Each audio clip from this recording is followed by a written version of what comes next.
Let's bring in criminal defense attorney and federal litigator Vic Bajaj, along with Eisner-Gorin criminal defense attorney Robert Hill. Thank you both for coming on. I want to play a soundbite. This is from Daniel Penny's attorney, and I'll get your reaction on this. Vic, watch.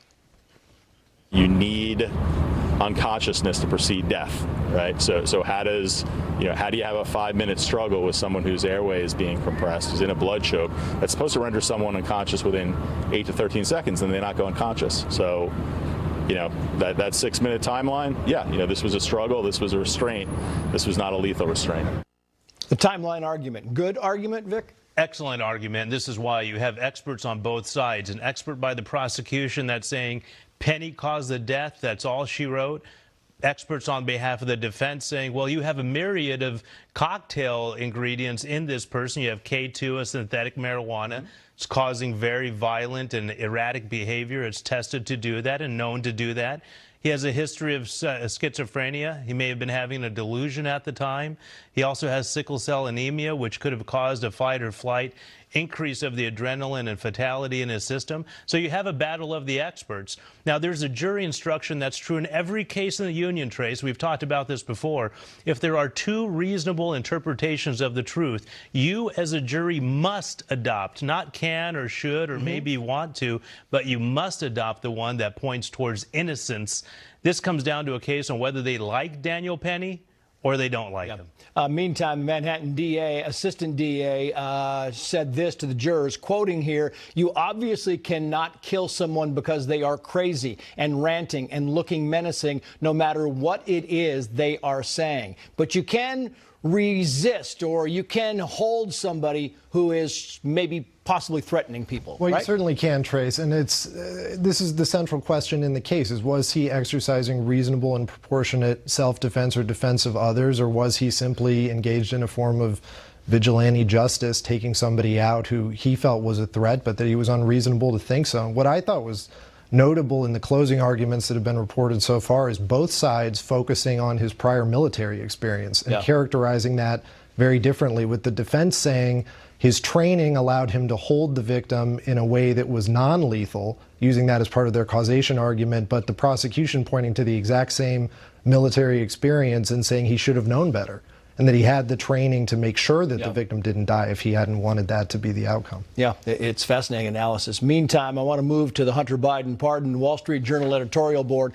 wrote the following here. The 2014 date is significant because it's about when Hunter went into business with Burisma, the Ukrainian energy company that paid him money he failed to pay taxes on. I mean, it really is, Vic, a sweeping pardon. Goes back 10 years, and a lot of people have said, aside from Richard Nixon, this is about as sweeping a pardon as you can get. And it absolutely is. And you have to wonder why. Forget about the lies to the constituency. Forget about the misleading the public during a pre-election and an election cycle. Forget about that during the campaigning.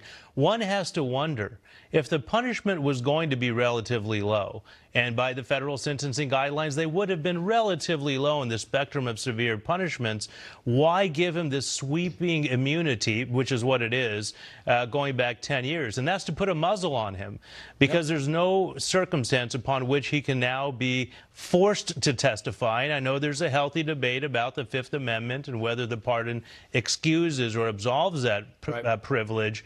But this really absolves the entire investigation. Why does it do that? Because when you're under oath, you can say, I assert the Fifth. But when investigators come on over to talk to you, you don't have to assert the Fifth. You just have to say nothing. And this essentially puts a muzzle on other would-be crimes. It's interesting.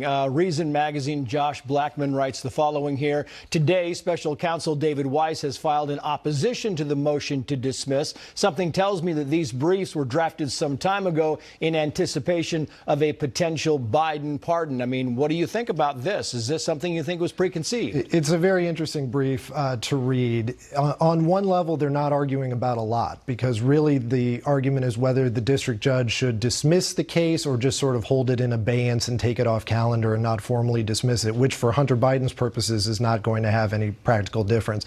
But it is a very interesting document because, to me, the special counsel is laying down a flag and really defending the reputation of the investigation and the prosecution team, saying there was no selective prosecution, there was no vindictive prosecution.